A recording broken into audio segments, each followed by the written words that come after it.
Yo, what's up, everybody? It's your boy Sola here, and today Dubai Monster Cast is receiving Taha Terek, the owner and founder of Not For You, which I'm already wearing it. Yeah. So, Taha, my friend, thank you very much for coming. It's a big pleasure to receive you here. Thank you for having me. Tell me, please. Now, I didn't get the chance of asking you yet. What is this brand and why is Not For You? But like the logo is just like for you. It is for you. It is not for you. Exactly. What is that? Exactly. So I'm gonna turn the table a little bit here. I'm gonna ask you some questions. Just think about it. Since the day one that you were born, your name was chosen by your family. Your nationality was chosen by your family. Your school was chosen by your family. Everything was chosen for you. If today I give you the chance to choose again for yourself, and I give you the power to speak, and I tell you to say what is for you and what is not for you, would you change 50, 60, 70, 80% of what's happening? From which point of life? That's a very good question. All right. So if we today think about what shaped you is your experiences that came through society, that came through family, that handed at you a lot of information that you didn't dare sometimes to even question if it's correct or it's not. Yeah, sure. So if today I ask you, did you ever wanted to be with a different passport? Yes. Voila. If you ever liked a different name, like other than Solar? Honestly, yes, in the school, because my mom and dad, we used to argue pretty much. So I had kind of like, I don't want to be Solar no more. Voila. So if you question why you wanted not to be Solar anymore, it's not maybe the name. It is maybe what you were doing or what was proposed for you to do. Because they thought by then that's what's right for you. Yes. So now think of the product that you're wearing today as a reminder of power for you to speak up and to say, you know what, Papa and Mama, this is not for you to decide. It is not for you to decide. It is for me to decide what is for me and what is not for me. So it's not just a brand, it's actually an act of rebellion. It is not an act of rebelliousness. It is an act of power. Today, if you wear that product, I'm gonna give you back a voice for you to say something with. Because today, if I'm gonna come to you and I was like, what is that not for you? Immediately, subconsciously, you will have something to say, right or not? Sure. But since a very long time, where you were like 5, 6, when you started to speak, your parents were like, don't say this, don't say that, don't do this, and don't do that. So your voice were shut from a very young age. And now I'm giving you a product, not any product, just like a product that's gonna speak to you and gonna give you a space to say what is for you and what is not for you. Look, the brand been booming. We've been receiving a lot of notes about how people are taking the brand. And what is so nice about it, that everyone speak from their experiences and perceptions and perspectives. Some couple, they're like, my boyfriend is not for you. Some people, exactly. So some people, they take the brand the way they see fit in their experiences. And that's why the brand name is not for you and the logo is for you. Make sense? Sure, because everybody gonna think about something that is not for you to tell people that something is not for you. 100%. It is your experiences that's speaking for you. Because today, if you're thinking at yourself, you are not Solar. You are an accumulative of experiences and food. If you did not eat, you wouldn't be that big. If you did not carry all these experiences, you wouldn't be that intelligent, right? You might have so much of experiences, but you're still not very intelligent though, but you would have experiences that speak up for you today. It does make sense. Makes sense, right? Sure. Well, everything, that's what I believe, everything we face in life, draws our life, our path. So everything it makes in the future our story of what we just faced. All right. Speaking of story, if today I would look at you and I ask you to describe for me in a minute your story, just give me a minute of Solar story from the moment you were born to today. What's your story? I don't know how to like get in shorten everything in 1 minute. All right, I'm gonna help you out. See, that's exactly the problem in the society. Society draw. I don't know who I am. That's the problem. Society draw at you a lot of things for you to do, and you are in chaos at all the time, running to do something, where you don't have time to pause and to think, who the fuck I am. Sure. Right? So if you had to pause and to look at yourself and to check, who am I? Perhaps you would have an answer within 30 seconds. I'll help you out. My name is Taha. I'm the founder of Not For You. I'm coming from a very poor family from Lebanon. I have made it all the way to Dubai. I have a vision. I have an identity that's going to speak up for me and not for my society, not for my religion, and not for where I'm coming from. I'm going to change people's lives because God helped me and changed mine. I'm going to inspire, and this is what I want people to remember me by. And that's my story. Boom. Done. Damn.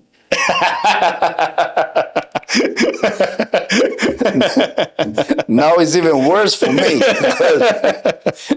Damn, like how can I copy that now? Yeah, that's the thing. Society is a cruel space for us to perform in. They put you in a race. They put you in a very fast race that they made you chase something that you're not even aware what it is. And that's why when you're asking people, what do you want? They never know. Yeah. Nobody knows what they want because they lost the purpose that they're chasing for.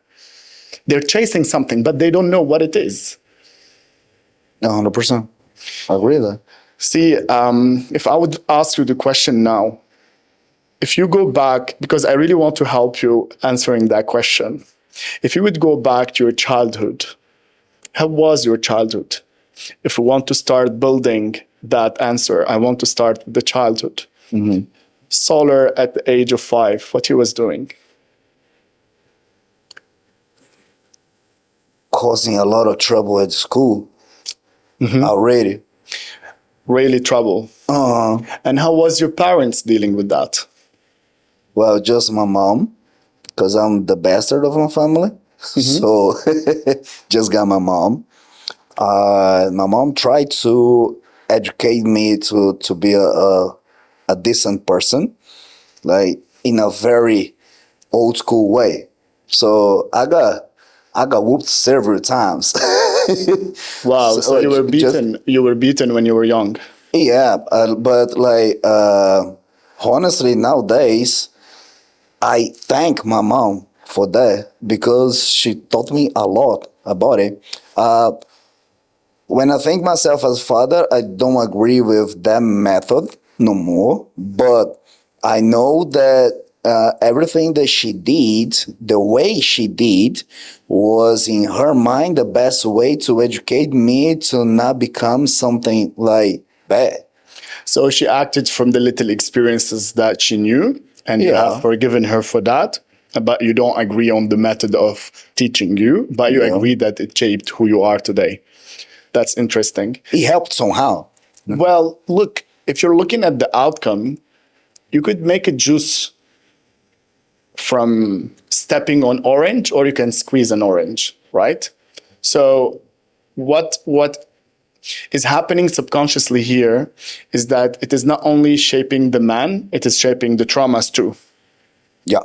So because of course, as much as we grow and learn that that was not right, and there could be different method of raising me by then perhaps I would have had the courage to say to mama, you should not have beaten me, you know, and I could have learned if you could just have spoken to me. You could have been a naughty boy. I don't know, but I would definitely. I was. Yeah, you was. Maybe I still am. Yeah. So there was a little naughty Solar. He was really raised by his mom. And then Solar, at the age of 15, 10 years after, what happened to him? Causing even more trouble. All right. So But I was playing football already, so well, it was good. Yeah. So you were playing football. Yeah. Right. And then you were causing still trouble. So when did the trouble finish? So I just need to get to the... Well, what time is it? It's like this morning. I'm still causing trouble. All right. All right. Well, even the police know my name in this country. Good to know. Very good to know. All right. Oh, very good in troublemaking. Yeah. But So proud of it. yeah. Because I'm thinking about behind all these troubles, there is a little truth that might need some attention. We might be very proud about the trouble. We might be feeling so cool about being naughty. But deep down, what is happening really? Honestly, I try to avoid. But I believe my reactions are always too fast. And when I see myself, I'm already involved in some trouble. Even when the trouble is not mine, and I'm trying to help some friend, and my friends like got clean, and the trouble is mine now. Oh, wow. All right. I'm always got this. I understand. Maybe that's my fate. All right. So just a question here. If your mom was raising you, by your own, and she had you being very naughty, and you were someone who's watching from the outside, do you think your mom was happy dealing with a naughty child all this time? No. No. If you could go back in time and change this, would you go back in time and make her life a little easier? For her, yes. For knowing the man and the human being that I became, I will not change a thing. Because, of course, I would love to get the chance of make my mom like less worried, because it caused a lot of situations to her. So she is like, even nowadays, she's worried about what am I doing. Yeah. Now she is living in the other side of the globe.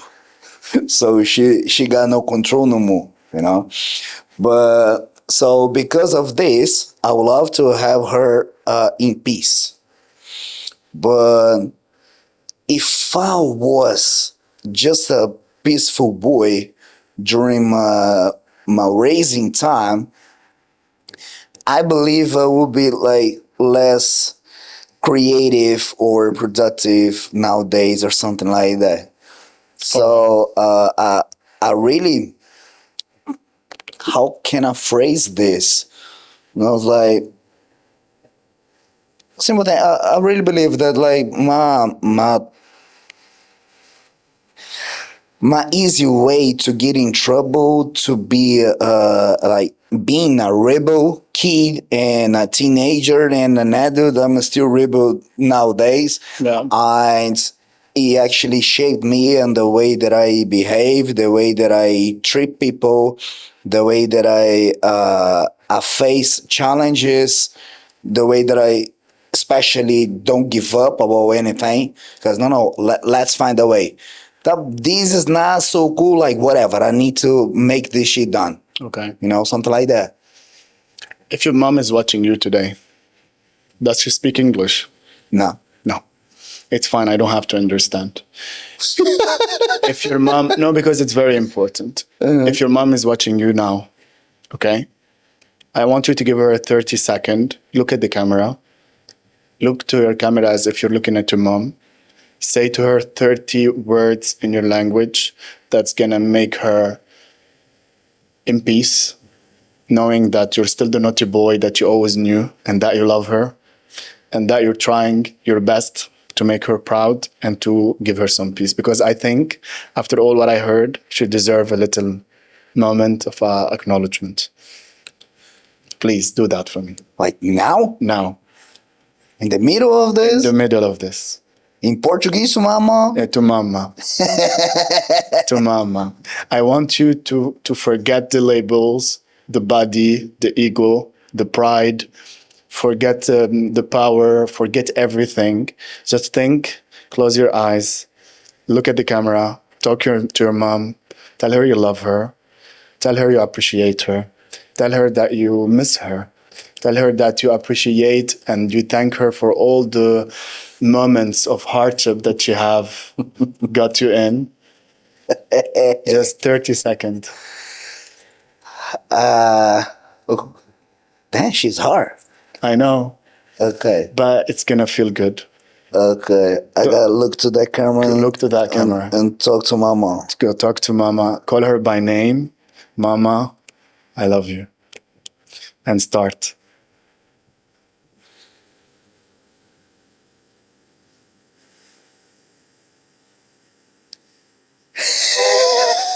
Okay.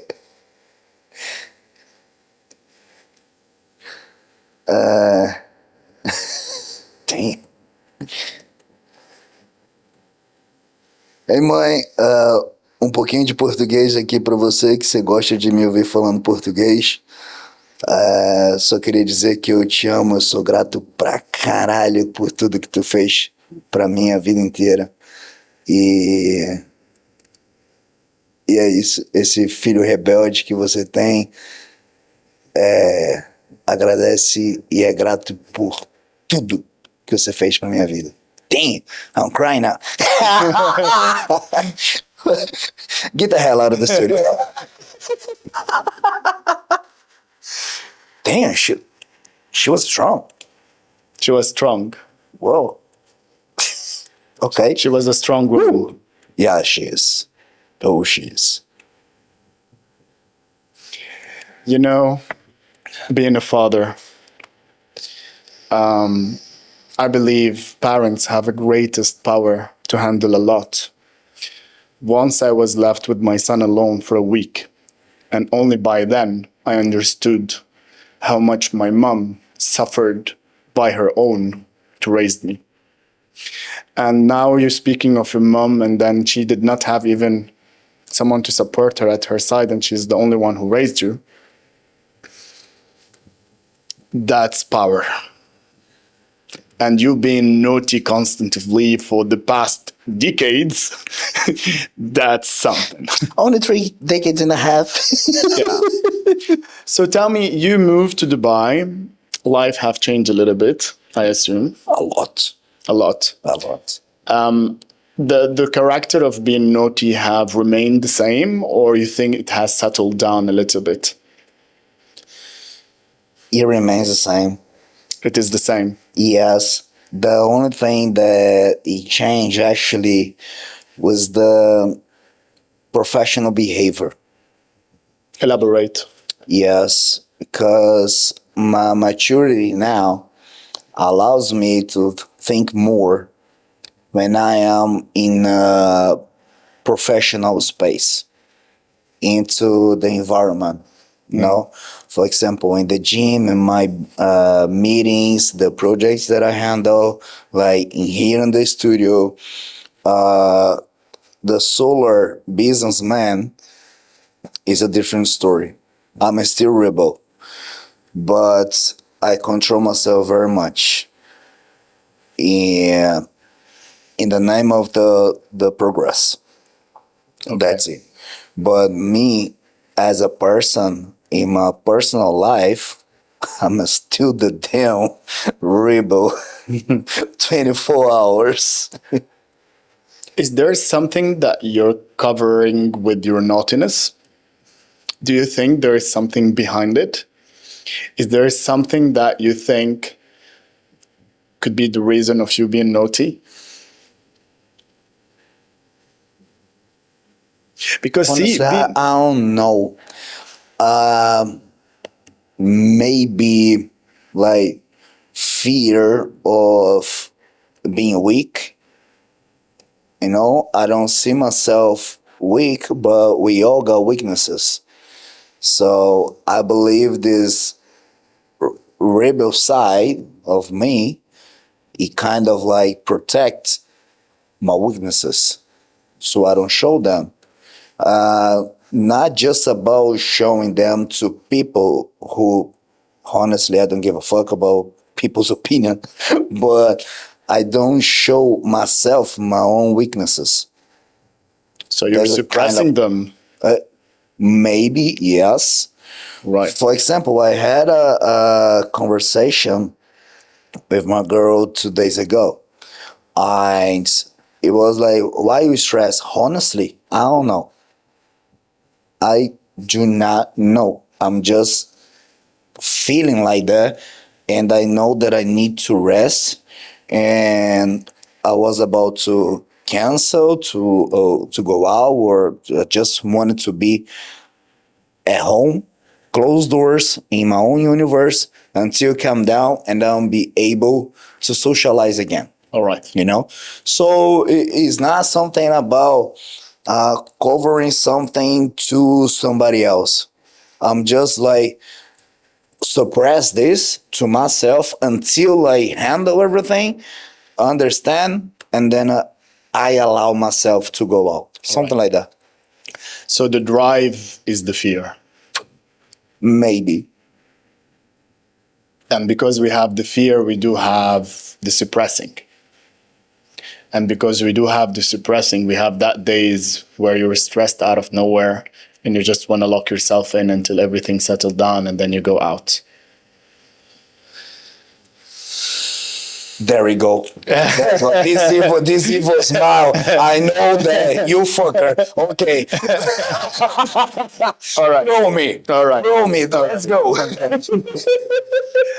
As much as you see, I think the element of fear, it exists in each one of us.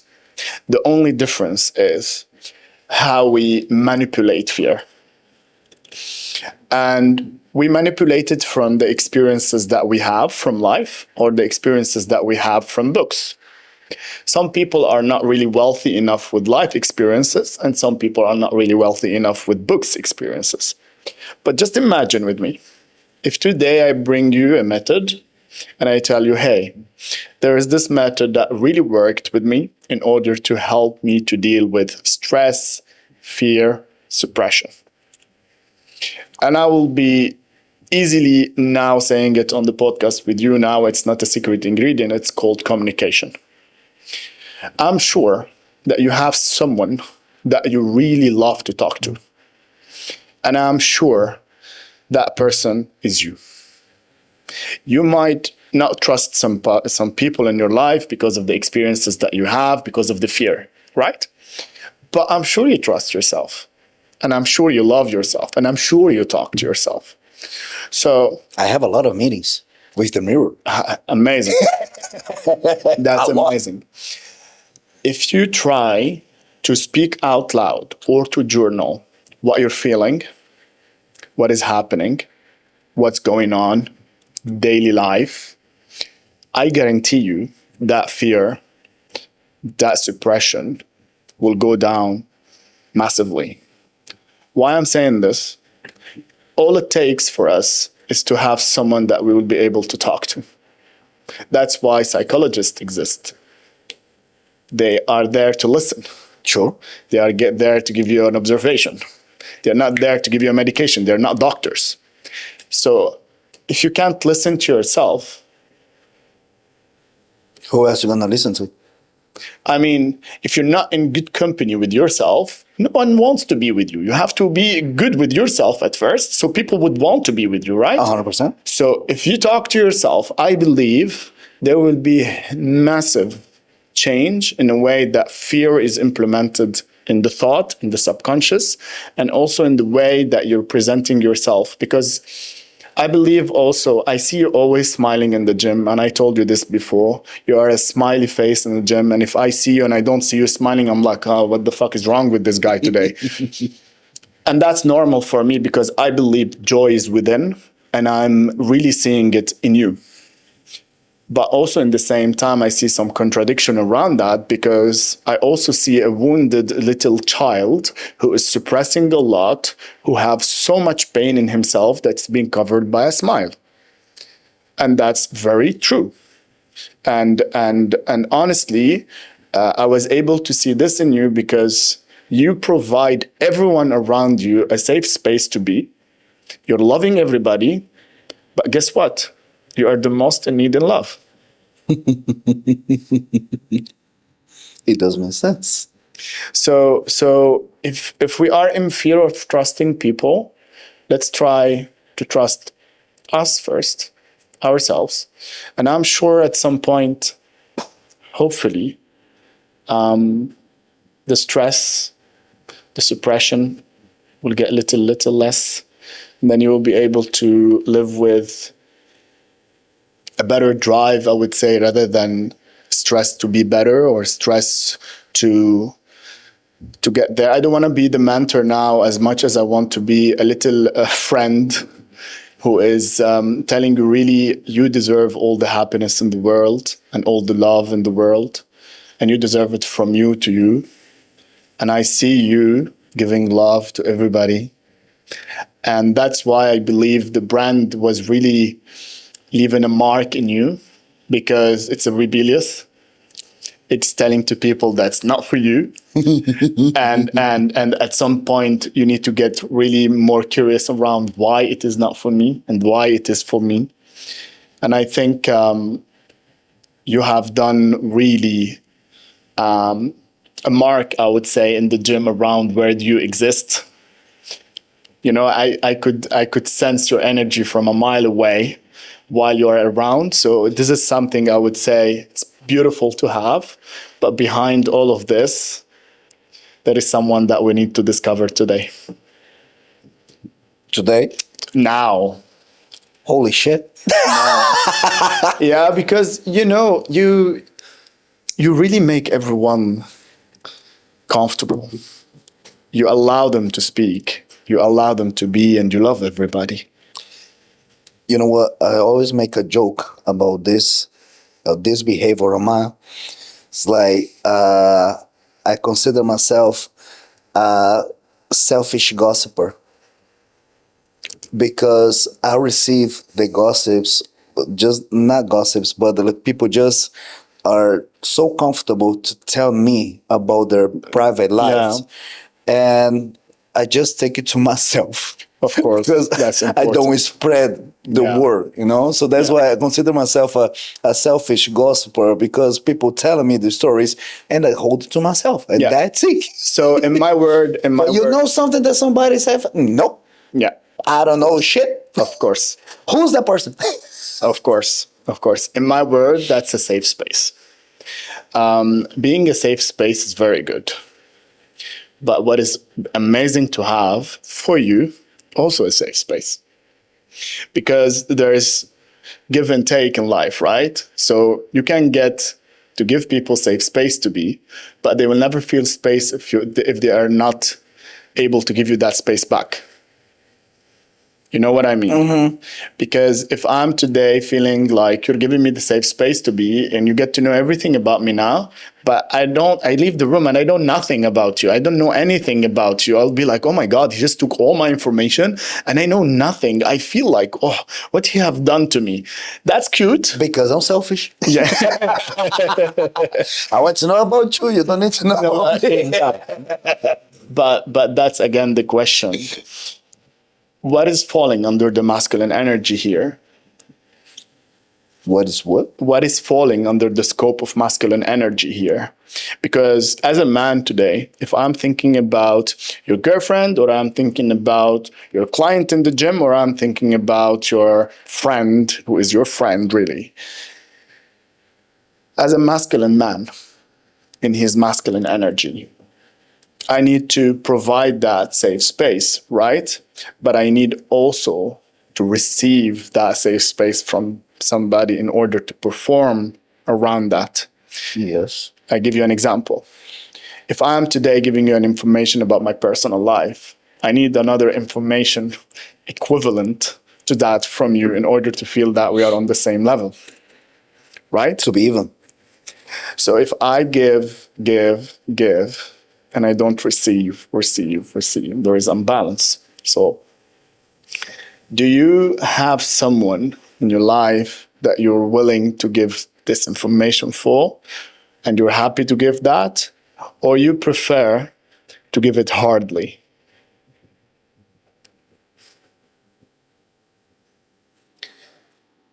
Who? I believe I have sections. I have my best friends who knows some things. I have my girl who knows some things. I have my family who knows some things. And then I have my mirror of the wall who knows everything. Okay. That's a very good answer. That's a very calculative answer. That's a very calculative answer. And I like that. I like that you know who you give the information for, and it's very important. And I know that we all have some secrets that we can trust everybody with, and it is okay to keep it for yourself. I have this question that's been rolling in my mind. If today nobody knows you and you lost everything, what would you start with again? You lost social media, you lost your name, you lost literally everything. You have no records. We're back to 2000s. To? 2000s. What is that? I was nobody, no social media, no money, absolutely nothing. Yeah. What would you start with? What would you do? Friends. Friends. Why would you say that? You didn't think of profession. You didn't think of meeting your mom. You didn't think. Nah. First things first, family. I'll not start with them if I lose everything, because I don't dare to show them more worries. What? Yes. What? Stop. So, Stop. Stop. I was waiting for this. I knew it's going to come. I knew it. oh my God, what did I say wrong there? All right. You did not say anything wrong. You said amazingly right. What is the role of a parent? To educate, like raise and give love and like, I don't know, All right. show life on your first steps. I'm going to say this to every parent who's listening to me today. We bring a child to this life as a responsibility to keep him healthy, growing up in a healthy environment, and we keep looking up for him until the last breath we have. We decided to bring him to this life. We have the responsibility to love him and to care for him and to build him till the last moment we are breathing. It is not his responsibility to love us. It is not his responsibility to take care of us. It is not his responsibility to take care of our worries. As a parent, we are responsible to take care of that child until the last moment. So, if my son is watching me now, and he will watch me saying this, I want him to know one thing. Till the last moment I die, I want my child to always come back to me with all his worries. Why? Because I'm his father. And no one will look after him the way I do. No one will take his worries with resentment. No one will take his worries with pressure. I'll always be the safe space and love. So please, never ever think that your parents are going to be taking you as a burden. Yeah. Your parents loves you. Your parents loves you. And they will always welcome the door for you, even if you come back with a naked ass. You just took a few more tears from me now. Why? Because this just happened. I'm doing very good here in Dubai. Thank God, really. Yes, thank God. I'm really happy with my situation, my financial situation right now. My mom just saved some cash back in Brazil and sent me 3,000 Brazilian reals Equivalent? yesterday, Equivalent to? like 2,000 something dirhams. Just because, oh, take this for you in case you need something in there. This video was good to go to her.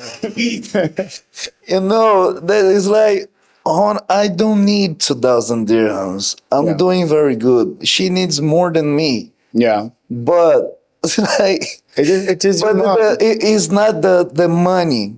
This care of her. There's like, and she even said, I was actually planning to save something to do some vacation trip with your sister, but then instead of this, I saved this and I'm sending some to you because you were there alone. That is we are all far away from you, so like take these. And like, honestly, living in Dubai, I cannot buy anything with 2,000 dirhams. But this action was like so, it meant so much. It meant so much. And the example that you just gave about what, like being a father for me hits me hard because, as I told you, I'm the bastard, but I had no father. So my father actually, he just cheated on his wife with my mom, and then like run away again to his family. So I know that I have four brothers that I never met them in my life. Oh. Wow. And they just got to know about my existence like 3 years ago when my father died. And I only knew that my father died like 2 years after he died. So that was the situation. So for me, my parents, both of them are my mom. If I need to put somebody else, it's my auntie, my mom's sister, because they raised me. I understand. I always joke, but I was raised in the house of the seven women. Wow. Because it was all women and me. I was the youngest and the only man around. I'm surprised. Maybe that's why you're so good with women, huh? Honestly, I believe so. Yeah? Really. Why? Because all of them, like, beside my sister and my cousin, because they were very young, they had no like bad experiences with men yet in that time. But all the other women had so like dramatic and like heavy situations, relationship with like stupid guys, that even though I had no a male role model to have, I had all the opposite ones.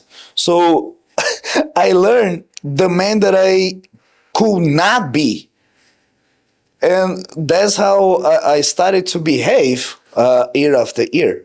So maybe that's why after that, when I got old and started to the bodybuilding industry, and then I started to see that studying women and like the female body and the genetics was so much more interesting to It's study. it's very much Yeah, complex indeed. Exactly.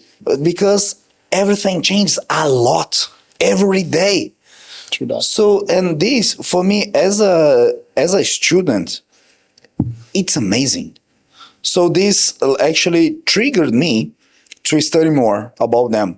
So I believe it is the combination. What is really interesting to me to study because it forces me to study consistently. I cannot stop studying to work with women because everything changed like overnight.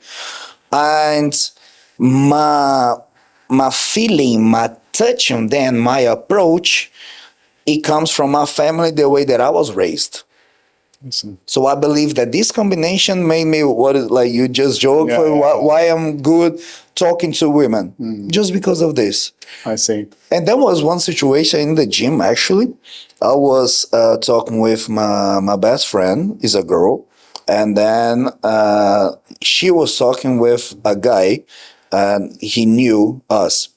And then I was talking to them. It came one female friend, came, hugged me, kissed me, went away. Another one came, hugged me, kissed me, went away. The third one, he was like, "Stop, Solar, what the fuck is going on here?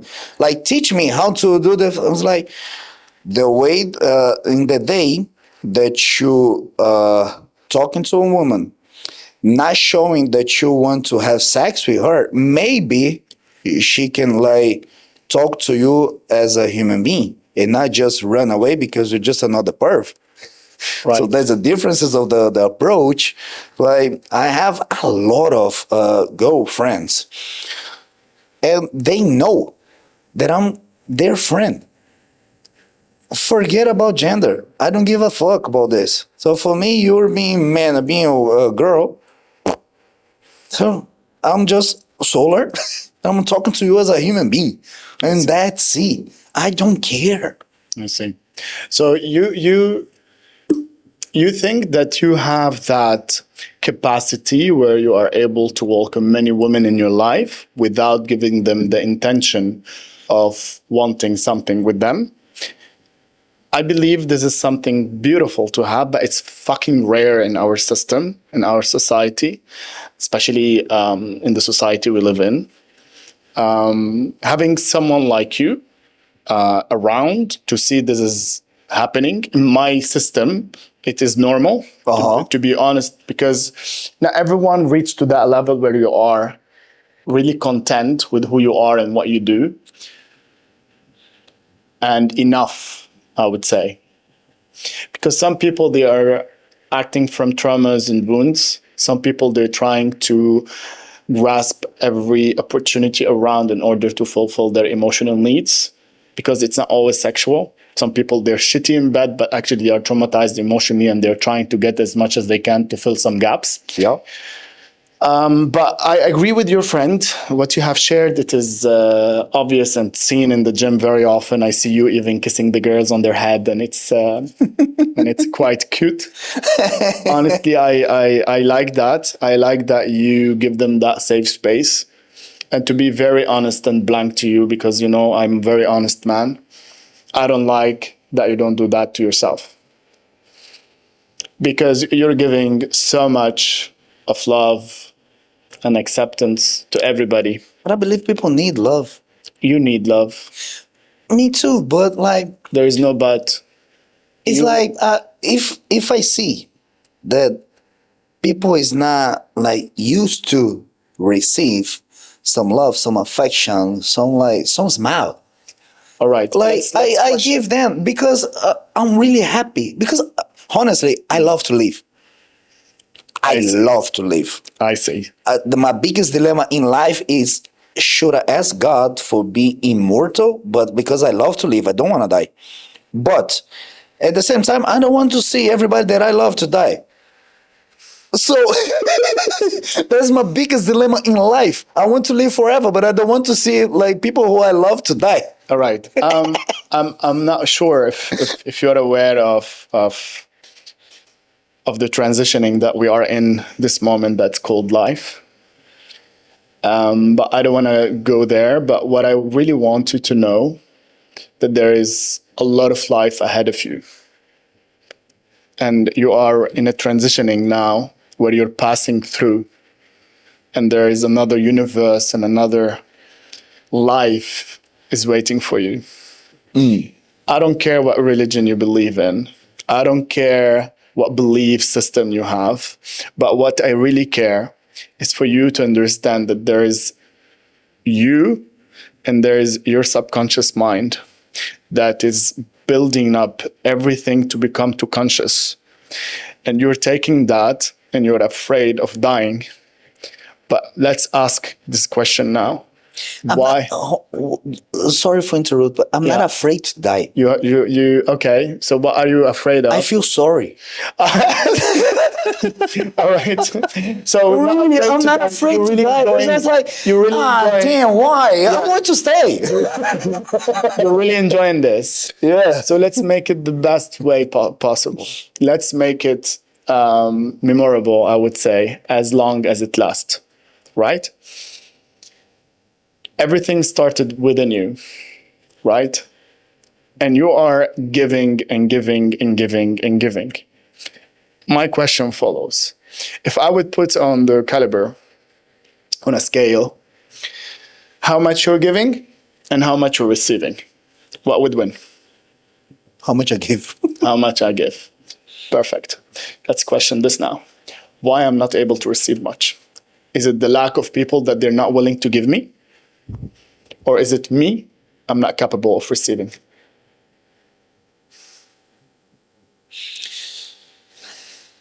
I don't believe in the capacity of not being able to receive, but just like, I don't think I really need. What I receive, the love that I receive from people that I love, it's actually enough. It's not about a need. It's not a need. I'm not speaking of needing it.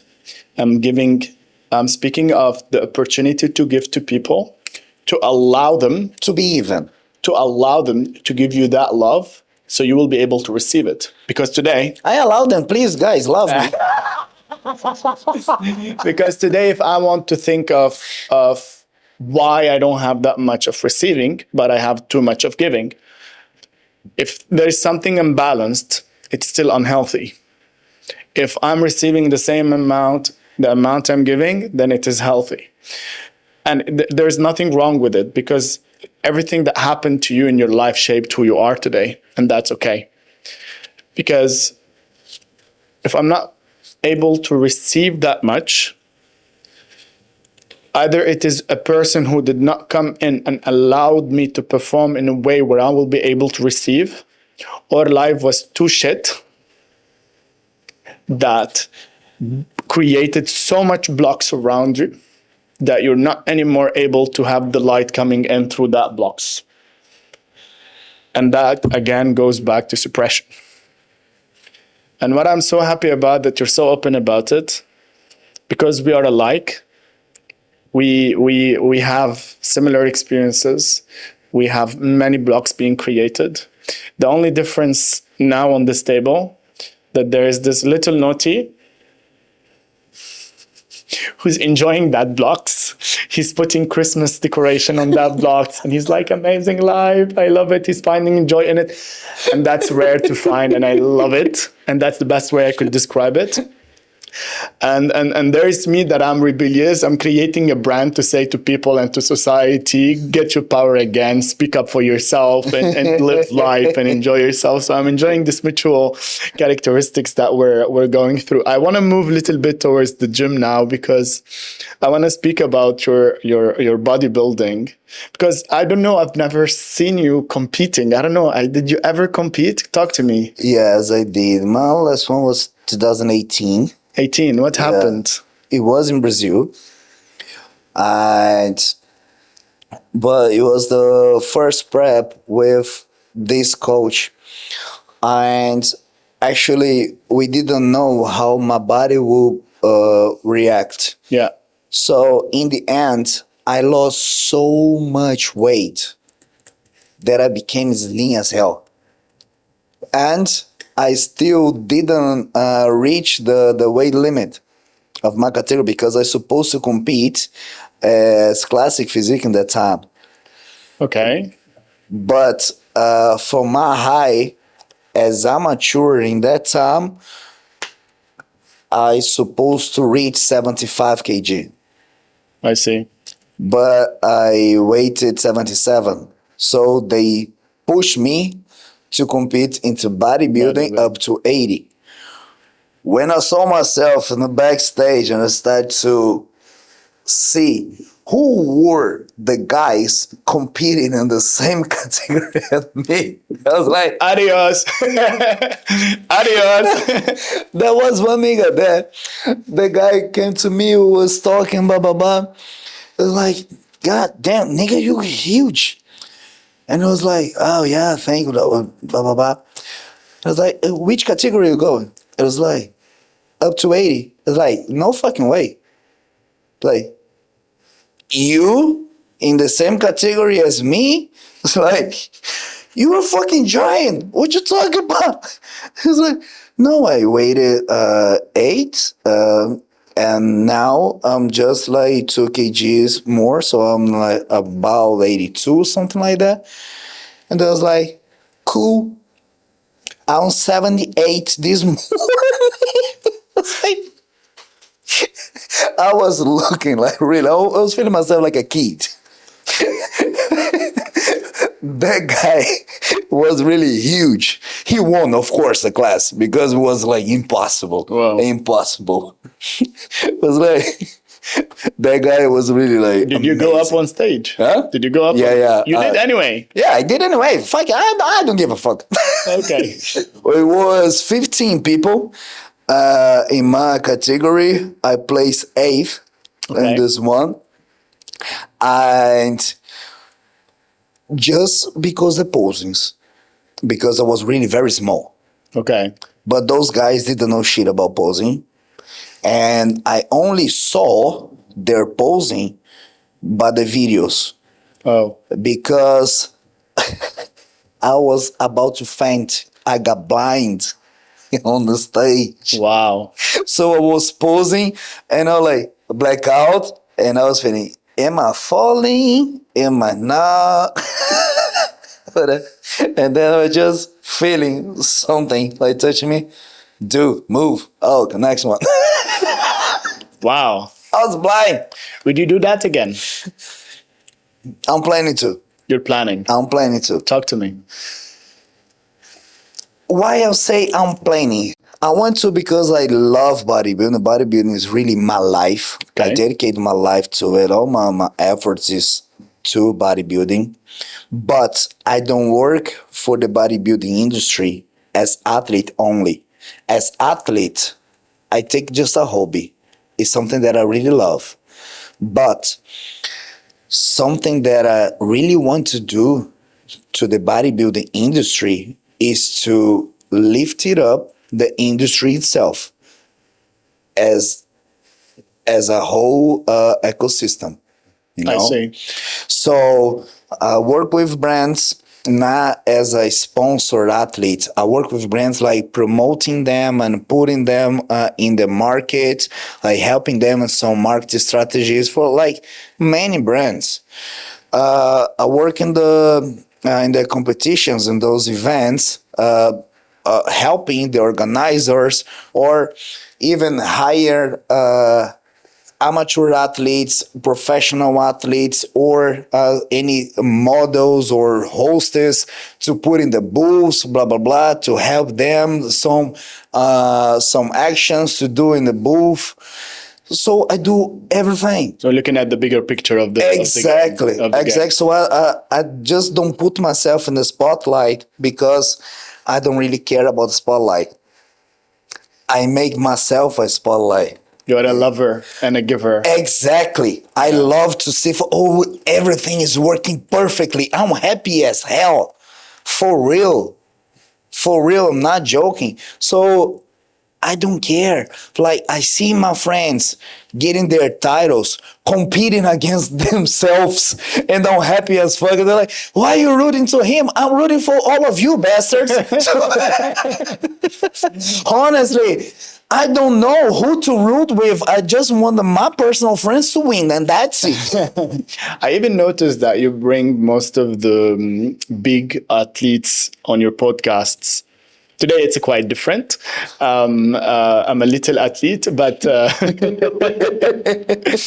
I think there's a lot that goes on into the bodybuilding life. I've been doing other podcasts with other We got a bodybuilders. special guest in here. A cockroach. I mean, this has to go on the 100%. It's Yeah. raw. That's it. Yeah. Let him roll. Let him roll. He's a creature. He's not gonna kill you. It's okay. If we were high, we had to. If we were, Sorry, guys. Like, grow, motherfucker. You know the song? Grow, motherfucker, fucking grow. let him be. Leave, bastard. So you were doing this podcast with most of Olympian people, athlete, famous, I would say. What's your purpose? Why are you meeting them? I want them to show how human they are. Every time I talk to them, especially the real famous ones and the ones who really are on the spotlight, I feel myself very blessed to have their friendship, their real friendship, because they know that I like them because I like them, not because they are famous. So I don't give a fuck about this. And every time these guys and girls also they are doing some interview or visiting some podcasts here or there or all around the world, they always talk about the work. Everybody who come here and sit on this chair that you wore, I want you to show me how human you are. So I try, of course, we talk about professional things like business or whatever, but the main point is like, who are you properly? You know, let's talk about Behind you. the title. Yeah. Who are you behind the athlete that you are, behind all this fame? You know, that's what I'm trying to bring from people. I see. And especially in a bodybuilding life, they have so much commitment to their routine, to their life, to their system, to their training, and they become like an army, like boxed mindset that it's going straight. I'm going to train, I'm going to eat my meals, I'm going to sleep early, I'm going to inject, I'm going back tomorrow, I'll do this. It's programmed, It's an army lifestyle. And most of the time, what I have noticed, sadly, most wounded people are bodybuilders. People run to the gym most of the time because they have something to release. Or to hide. Beautifully said. So most of the time people go to the gym because they have something to release or something to hide. But what is so beautiful within that, who they become. And if you look at people before being a pro and after being a pro, oh my God. And I'm like, you know what? It's a beautiful game. It creates a lot of confidence. It creates a lot of character. It gives you a place to show up in a way. But there is something missing. You've got all these muscles on your body. You look amazing. You're eating well. You look perfect. How about your brain, my friend? How about the brain? There is muscles in the brain that need training, right? You go down to the gym. You train 5 days a week. You kill it. Do you do that equivalently to your mind? Do you do that? Just imagine with every workout you do, you have a mental workout. You would own the world. Yes. But because you're too drowned into that army system that block you from everything that's happening around you, and you want to look good because I need to get on a stage this time, because I need to get the gold medal, so I need to participate in 7 shows, so I will be able to go to Olympia. Wake up. Yes. Wake up, my friend. You spend years, fortune of money, years of your life to get on that stage, and you end up being poor with no money, with a heart rate that goes up to 190 when you're training, when a heart muscles that's about to fail anytime soon. Yes. Bro, wake up. Yes. Wake up. No woman want that. If you're doing that for women, no woman want that. If you want to be a family man, bye-bye. Or we start very early so you can retire early to be able to stop and make a family. You know who I really love in the industry? The one who knows how to make money from what he's doing. Yes. Because if you're in bodybuilding and you're making millions and you're enjoying life, hallelujah, chapeau bas for you, Yes. heads down. But if you're really broke, man, you're broke. Why? And you're not even in your country.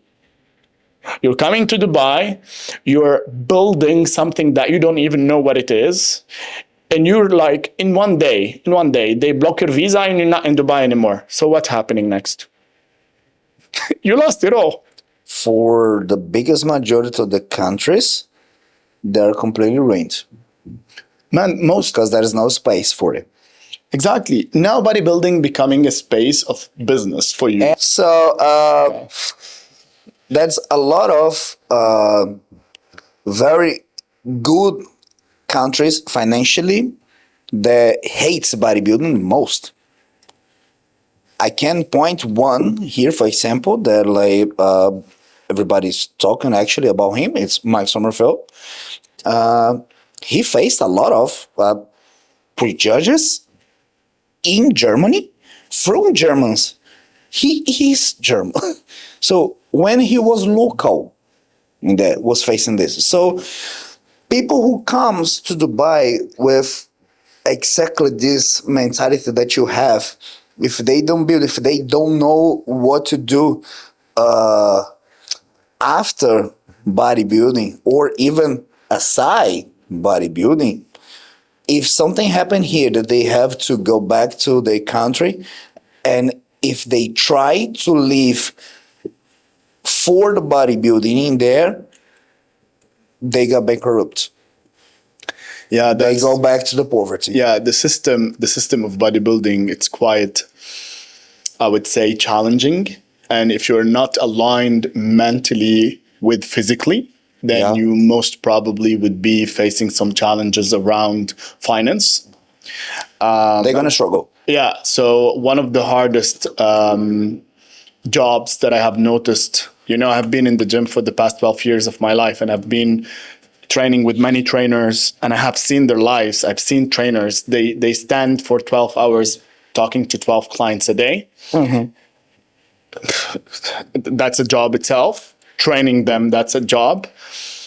Being in the gym with the music for 12 hours, it's a job. Voila. And then you have to stay committed to your plan. You have to stay committed to your training. You have to stay committed to your meals. And then at the end of the day, you need to go back to your girlfriend and tell her, hi, I'm here to talk. Bro, come on. So one of the, yeah, exactly. So, so one of the hardest jobs that I've been noticing recently is this coaches. And that's why now most of trainers are moving into online, and they're creating programs, and they're trying as much as they can to be, Me. like just to, I'm part of them as well. yeah. So basically, I think that's smart, and that doesn't exist in every country yet. Now there is a hype around it, and I think it's really important for us to look into that and to make sure that we make the best out of it, because your time is your wealth, your network is your wealth, and there is nothing around you that will be able to give back to you more than this. So the bodybuilding itself and the gym environment, it's a quite a space for you to cover up a little bit of what's happened to you, and to shape you a little bit to what's gonna happen to you in the next couple of years. So it's all in your hand how you're going to take that and to make something out of it, or to just, you know what, this is not mine and I'm just leaving. Yes. Sadly. But how is gonna be these people's mind after they give up? If they give up on their biggest dream, for example. Well, I you know what? The other day I was reading a lot about body and mind balancing. And I think if we learn how to balance the body and the mind together, we will be able to reach a lot in life. But some people, they are really afraid of who they are. And when you get to know a little bit about your mind, your body will start to react. And because they are really working in harmony, sometimes it is sad to like people, they are not able to fear it, like to face it, sorry. If I would ask you now, if your shadow is sitting today, you know what is the shadow? My shadow? Yeah, your black side. If your shadow is sitting today, your shadow has all your dark side. There is the one who's smiling, and then there's the black one. He would be sitting next to you. What would you do? How would you face him?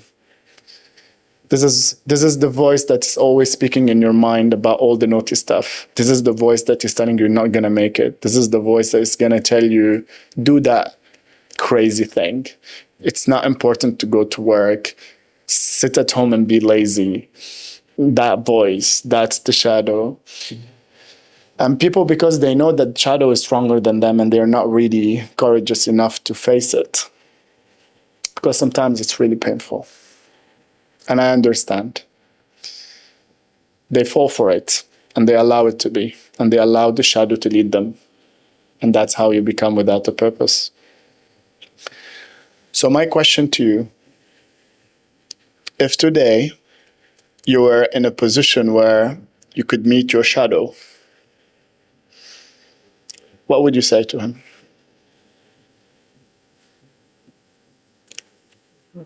Shut up, already made it. You already made it. Against all the odds. All the odds. For me being here, seated in this place right now, it's a bless and kind of a miracle. Yeah? Yes, it is. What do you want people to remember you by? Positivity. How? Positivity. No. What you want to people remember about you? That's the question. A guy who never gave up. About everything. Everything. My happiness included. Okay. Yourself included? Okay. Because I had so many opportunities to give up about everything that happened to me already, but give up on myself. I didn't do it. No, I'm gonna try again. I'm gonna try again. I'm gonna try again. Every time I thought about giving up, I started to pray more. To pray more. To pray more. Amazing. And that's why nowadays I must pray 5 times a day. Otherwise, I feel myself very weird. I see. So that's my safe place. When I close my eyes, it doesn't matter where I am, and I have my straight times to pray, and I have to stop because this is my gratitude to God, because if I didn't give up, it's because someone up there was looking to me. All right. So that's my thing. If Solar, the 15 years of age, is sitting right there now or in my space, what would you say to him? Don't stop, but act faster. Because today I feel myself old. And everything I do today, I could have done years earlier. But I waste a lot of time overthinking. Overthinking. Overthinking pulls me down and holds me back a lot. So I'm still trying to understand how to control this. But that is the major thing. How to control overthinking. Yeah. Okay. May I give you a little... All right. All right. Let's think together. What is the topic that could make you think a lot? Success Success. and pride. And pride. Yeah. Right. Let's question success and pride. Why do you want success? To make my family proud. Why do you want to make your family proud? They deserve. Because they didn't give up on me. All right. So you want to give back to your family. And why pride is important?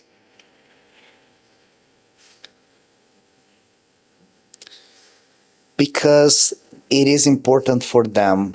I already know that. They already show my picture and my videos and whatever I'm doing to a lot of people just because, oh, that solar is mine. Yeah. I know that pride you're speaking of. All right. If we put pride and success together, they're all connected to family. Yeah. So everything you're doing today is for family. Yes. Because they have taken care of you. They have believed in you. They have never let you down. They have supported you all the way. No. You could have said yes, but it's okay. They let me down several times. Is that your mom? Huh? Is that your mom? My entire family. In what sense they let you down? But disbelieving. That's again the thing. If we shift, that's what I was trying to reach. If we shift the attention from I'm doing this so my parents could be proud to I'm doing this because I'm proud already, the entire system will change. Yes.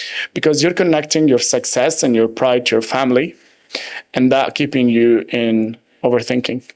What they would speak of me, what they will say about me, how they will perceive me, what will happen to the pride. And I think that is what is keeping the overthinking happening, because everything that is happening within you, it is not anymore within you, it is connected to the family. And that's why your mind is thinking about what they would think of you if you did not become successful and did not have anything to share with the people around. So everything that is connected to people, that it's not connected to you. Kind of. Yeah. Kind of. If we shift that thoughts that's driving you from you to people and take it from you to you, then you wouldn't be worried about what they would think of, what they would be so proud about, and what the pride is going. That's exactly how I'm controlling myself better.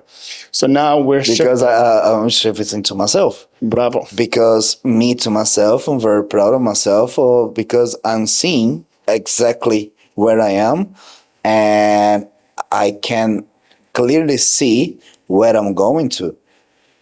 And I remember everything that I faced in the past. So I'm already very proud of myself on this. And the place that I am today, it's already a huge progress. You know, being a father, I would want nothing from my son. When he grow up, I would want him not to come back to me and tell me thank you for nothing. I want him to leave me and to go build his own life. I would want him to pour everything that he's made for himself and not to come back to me and tell me what he have done. I'll tell you why. Because I think it is my responsibility to pour in him. So you put this weight on your shoulder because you got the obligation to yourself. I brought him to life. Yes. I brought you, man. I went, had sex with your mom, and now you're here, and you're now the outcome of my action. It is my action. It's the result. It's the result. So you're here because of me. Yeah. So I have to give to you. You don't have to give to me. So whatever you do it for yourself. Uh-huh. So I don't want you to think today solar, that your mom will be less proud of you if you make less 1,000 today, or you don't go on a podcast, or you get broke. Your mom is your mom. Yeah. She's gonna love you, she's gonna be proud of you, and she's gonna show your picture to everyone because you are her son. No one give a fuck. You're made of mud, and you're gonna go back as a mud. I know you don't want to go back. No, I don't want to live. None of us. I know you want to live, but it is what it is. Exactly. That's the reality, actually. That's And the outcome brand, that it can't come. Exactly. It can't happen. Exactly. And the brand, I created the brand from that perspective, from empowering myself and not waiting for someone to come and give me that voice to speak. Not someone to come to me and tell me, you know what, tell me what is for you and what is not for you. I'm like, oh, thank you for giving me the space. No, I want to open my wardrobe. I want to get that t-shirt today. And I want to know that it's not just a blue t-shirt like the other 10 t-shirts I have. That t-shirt is going to give me that power of statement, Because I'm feeling wear that shirt now. I want something to empower you personally without the need of connection with others to be empowered. Because most of the time you think power is by having people around me. Power is by having more influence or being so famous on social media. That's not power. Yeah. Most powerful people, you talk to them, they sound so weak. They sound so wounded. They're so traumatized. And that's not power anymore. Money makes you powerful? No. Living in Dubai, we know that very well. No. So if everything you do is money, my friend, you are in a very big trouble. That's the thing. Money is like energy. It flows. One day it's shit, one day it's good. 10 years ago, you would never think that you would sit here with that financial statement that you just shared with us, right? Who would think? You never know. But you know what? You made it. You made it. You're sponsored by brands. You're training constantly people on changing their lives. You are in a very good financial situation. Tomorrow, we don't know what's going to happen, but today I know that I'm content. I'm enough. I'm 100% me. I'm powerful. And I don't need anyone around me, but I want everyone around me. You know what I mean? Mm-hmm. The same thing with your mom. I don't need her attention, her success feeling to make me feel good, but I want it. Why? Because whoever who needs that is me. So I'm telling to people, please vouch for yourself. You are power, you are seen, you're acknowledged, but all what you have to do is to look within. You don't have to look at people and think, what they're going to think about me. If I don't do more success, how are they going to perceive me anymore? Mm-hmm. What is my pride if I'm not going to become more and more and more? You are a human being, not a human become. So just be. Remember, we said this the other day. Yeah. So just be, man. Just be. You are in a race for what? For what? Who's following you? Who's chasing you, man? Exactly. No one is chasing you. What is the finish line of the life? Is you're there. You're not gonna get money with you to the grave. You're not gonna get trophies. When you go back to God, I always say this to people. Do you think God asks about your bank statement? How much money you're making? I mean, come on, man. Do you think He cares what car you drove? Who was your friends? You know what He's gonna ask you? Like, this is, I really believe, how you made people feel. Do anyone hold any resentment against you? Yeah. Do anyone died without forgiving you? Man, these 3 words are amazing. There's 3 questions that you ask yourself every day. There is anyone who's upset with me tonight before I sleep. I don't know if I'm going to wake up. Let me give him a call. Hey, man. I'm sorry, I acted the best I know. I didn't know how to behave better. That's all I know how to behave now. Forgive me. I'm not waiting anything from you. Just forgive me. I can't go to bed without you forgiving me. Not for him, for you. But because some people are so full of pride and ego, they can't do that. That's exactly about what you just said. I believe the most selfish thing we can do in life is actually uh, take care of the others, because with this you can feel yourself good. You know, Because sometimes. if you know that people is mad at you, they dislike you or something, it's like they pensar, you keep thinking about it, and that's like take something from your peace. Yeah. You know, sometimes I look at these topics and it falls really heavy on me. Who am I not to forgive you? Who am I to judge you? Who am I to criticize you? We're all a bag of experiences that's been thrown at us by life. It wasn't out of our control, and we didn't know how to handle it sometimes, and it created all that wounds. Yeah. And all what we need is people to look at us with some grace, with some space for us just to perform with the little we know, and to forgive us for the little we know, and to give me that space to say, I'm sorry, but I didn't know better. You know? Exactly. And it's really, I wish that we could change a little bit of our society to have little more grace on each other, and little more peace, and little more understanding. Understanding, to know that, you know, this man had a bad day and he didn't know how to drive. You know what I mean. And Yeah. and sometimes, you know, I just look at people and I'm like, he's just acting the best he know. And if we all look at what's happening around us as experiences that we have to observe from outside, everything changed. I don't know if you heard about Charlie Chaplin. Yeah. Chaplin, is it? Charlie Chaplin. There was saying, if you look at the tragedy from the inside, it looks like chaos. You look at it from the outside, it looks like comedy. Voila. So if you think about everything that's happening around you as experiences rather than it's happening to you, You changed the game. the entire game is changed. Yeah. Man, I really want to thank you so much for having me today. And I really want to thank you for being open with me and allowing me to ask the questions. I know that you host guests, and today the table has Has turned. turned a little bit, I see. And I really want to say I love you, and I love your mom for taking care of you despite you are a naughty little boy. She's single. Huh? She's saying me. I wish I could say that. I'm sorry that's not happening. I could learn that later and send her a video. Mom is in the market. Bless her. You know, where I'm coming from my culture, we really cherish parents, and we respect them a lot.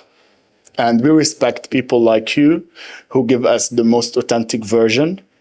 And we take that with strong grip.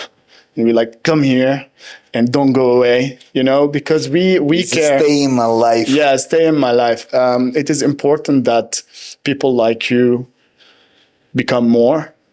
And I really advise everyone to come on your podcast and to have that energy and have that feeling that, you know, there is a human talking to a human rather than being on a podcast with just another man. You know what I mean? I really appreciate your words. Thank you very much. Of course. Really. No, because I think you deserve a little, not words, I would say, acknowledgement. Because we all look for that. You know, even if deep inside, oh, I don't need their opinion. No, we need it. Sometimes we really need to hear that I'm a good father, I'm a good businessman, I'm a good man. I really need to hear it sometime. And I think from man to man is rare sometimes people to say, oh, I love you. I'm like, fuck off. No, I love you. I say my friends that I Yeah. love them. I sit in their laps. I kiss them cheeks, them foreheads, their heads if they're bald. Yeah. I hear where you're going. So I'm always with them. Like, if I love you, I make sure that you know that I love you, and that's it. You know what I noticed? The Brazilian Portuguese, this side of the world, they're very open to love. They're very open to that topic. Where we are in the Arab world, it would be not very common. The word "I love you" is huge, and if you say it to someone, that it'd be like, "What? You love me?" You know. But I see that, and it's built in the culture, and I really But appreciate this, it. I give the credits to my roots, to the Austrians, Yeah, because Vienna is the most romantic city in the world. romantic. Yes. I found them very rude. I'm sorry. Get out of here. You know, every time I go to Austria, if you don't speak the language, you're quite rude. Right? Yeah. Imagine for me being Austrian, going there and not speaking German. Oh my God. For me, it's worse. I know. But I know my ways, Yeah, how yeah, to yeah. talk to people. No, But there, it's an experience. when I mix this romanticism, the Austrian romanticism, with the Brazilian way how to see life, that's the perfect mix for me. I'm very grateful for all the Brazilians who has actually embraced my family. And I see. because we were forever expats. I see. So I'm a man with. I was never local in my life. I see. I don't know the feeling of being local. I don't know. I see. So, in this, I believe, especially in the favelas that where I was raised, there is even like deeper and stronger this feeling because we actually have to help each other. Otherwise, everybody falls. You know? Yeah. So this is for me the best match that I can have in my life. I'm really grateful for all this mix that I am.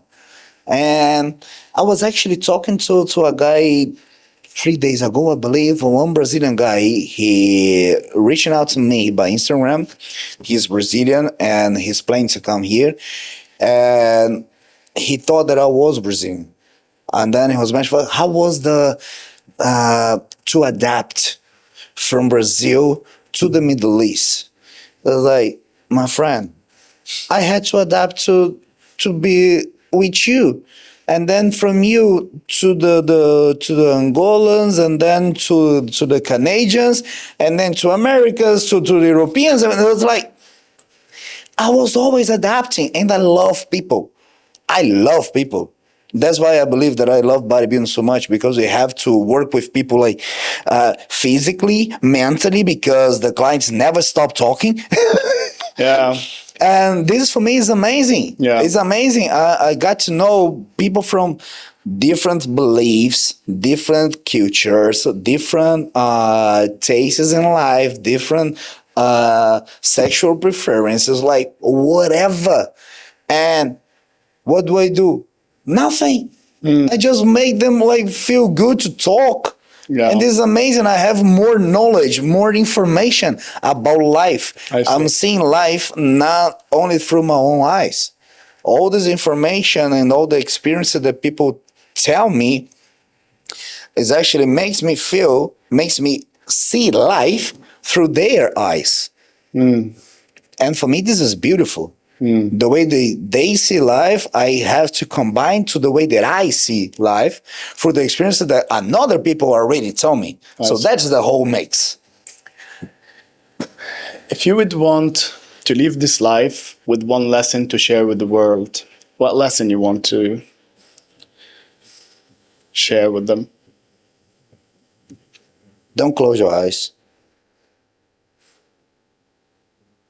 See people, see the world, see life. Observe. Observe. We have too many talkers.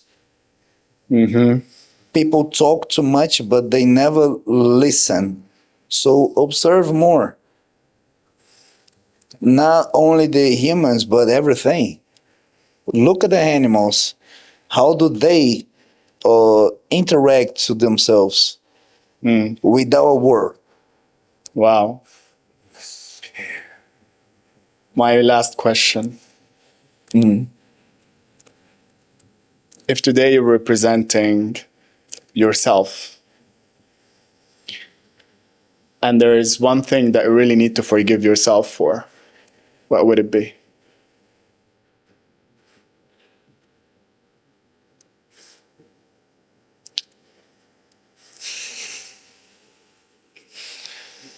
Overreact to some people. Because every time I overreact and I throw some people some bad words, I forgive them way faster than I forgive myself to act like this to somebody else. Listen. So every time I hurt somebody with words, I hurt myself very worse.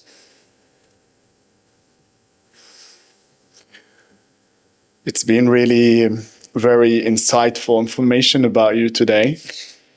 It's been really another version that I see in the gym every day. There is a little baby still alive inside of you that's still screaming for love, still screaming for tenderness. Life been hard on you, that I know. You're trying to cope with the best you know. And you're giving so much with the expectation of little to receive back. And maybe you don't want to receive back. But I know that I gained so much by knowing you, really. And I have to tell you that I'm very proud of you. I'm very proud of the man you have become. We met 10 days ago, 2 weeks ago. We spoke a little.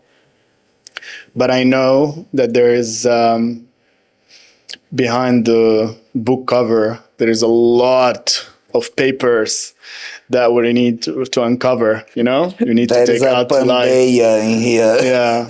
So I really thank you for giving me the opportunity to discover you a little more, because in the gym I only see a smiley face with a muscular body.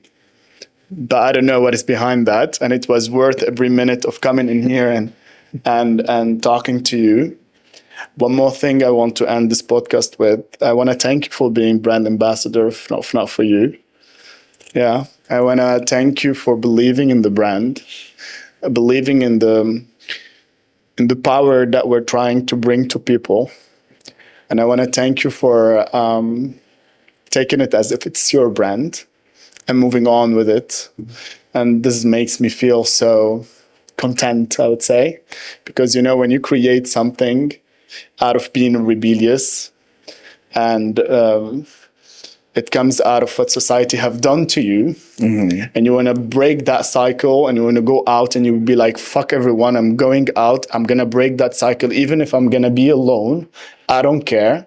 I'm going to be alone. But then you see that many people have joined the movement, many people believing in the product, believing in the idea and in the message we're trying to bring.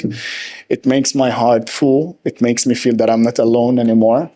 Because it's amazing. You combined a very, not just decent, a very good product, actually.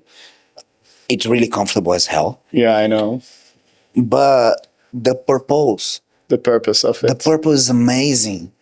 So that's the combination that you created, and people feel that and they want.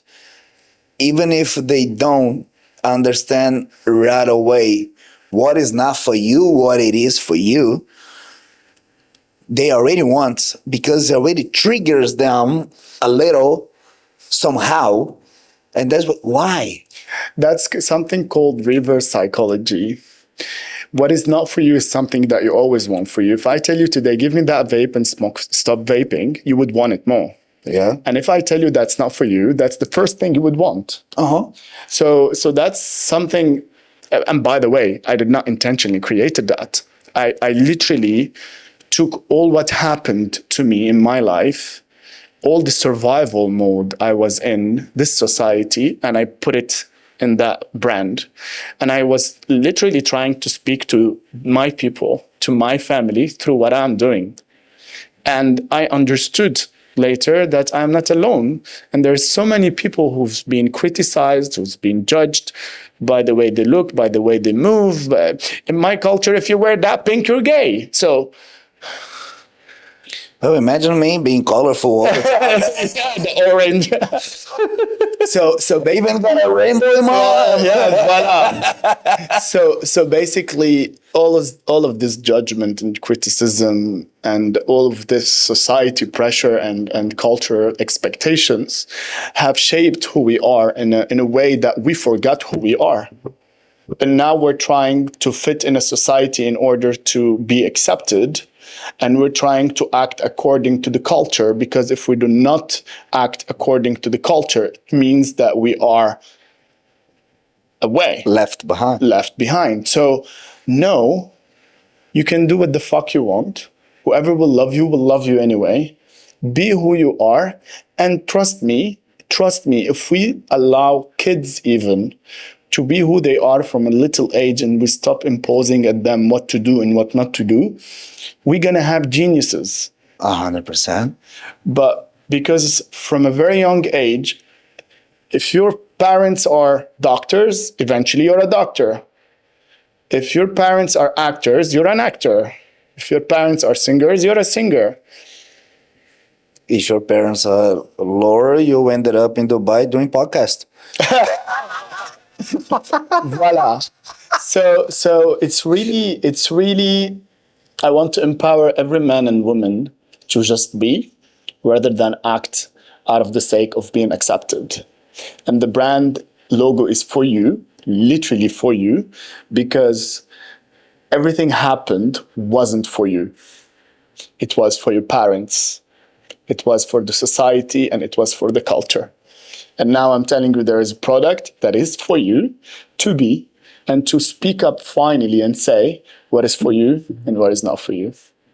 So I'm gonna use this moment. So guys, as you just heard, so I'm a brand ambassador of Not For You. So type now, what's the website, please? www.notforyou.ae.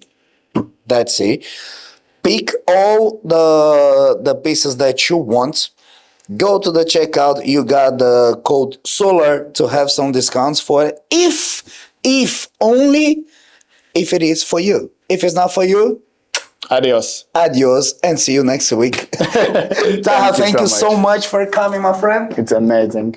It was amazing. It was a pleasure. But guys, do not forget ever to subscribe to the channel. Give us your thumb up and share this to as much as you can. Okay? See you next week. Thank you. Thank you. Thank you.